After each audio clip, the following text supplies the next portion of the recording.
धर्म वो है जिसको धारण करने से कोई मनुष्य मनुष्य बनता है, और धर्म को धारण करने से ही मनुष्य को सुख प्राप्त होता है।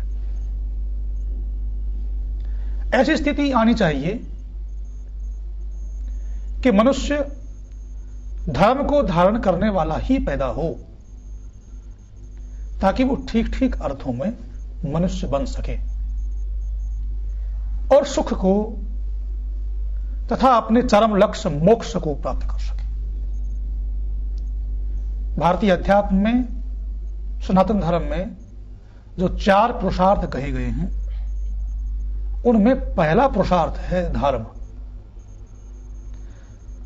धर्म का आचरण करेंगे और धर्म का आचरण करते हुए ही अपने जीवन में अर्थ का उपार्जन करेंगे, धन को कमाएंगे, धन वैभव संपत्ति से युक्त बनेंगे और धर्म का आचरण करते हुए ही अपने जीवन की जो कामनाएं हैं उनको पूरा करेंगे। उसके पश्चात चौथा पुरुषार्थ मोक्ष की स्थिति का आता है।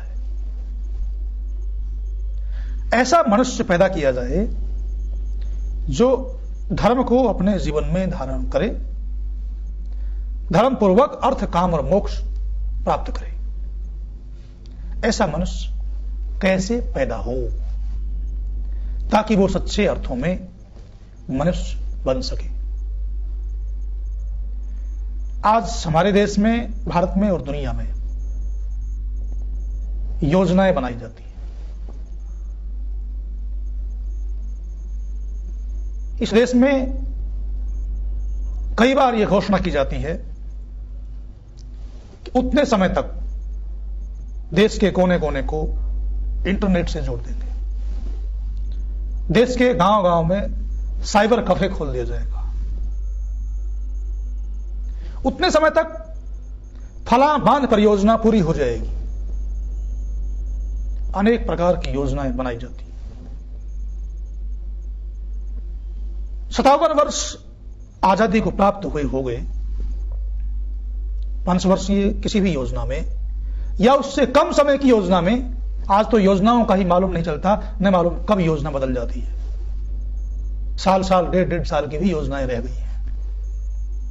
किसी भी योजना में बांध बनाने की योजना बनाई जाती, साइबर कैफे की योजना बनाई जाती, राष्ट्रीय सड़क योजना के माध्यम से सारे देश को सड़कों से जोड़ने की योजनाएं बनाई जाती, सारे देश में रेलों का जाल बिछाए जाने की योजनाएं बनाई जाती और देश की राजधानी दिल्ली को मेट्रो से जोड़ने की योजनाएं बनाई जाती हैं। मेट्रो दिल्ली की घोषणा की जाती है। 57 वर्षों के देश की आजादी के इतिहास में, आजाद भारत के इतिहास में, इन 57 वर्षों में आज तक ऐसी कोई भी योजना नहीं बनी है कि हम इतने समय में, 5 वर्षों में, 10 वर्षों में या 20 वर्षों में देश के मनुष्यों को, देश के नागरिकों को सच्चा मनुष्य बनाएंगे, सच्चा नागरिक बनाएंगे, योग्य नागरिक बनाएंगे। आज तक किसी भी योजना में ऐसी कोई योजना नहीं बनी है कि अमुक समय तक देश के मनुष्यों को मनुष्य बना दिया जाएगा या मनुष्य बनाने का प्रयास किया जाएगा। यही कारण है कि आज मनुष्य मनुष्य नहीं बन रहा।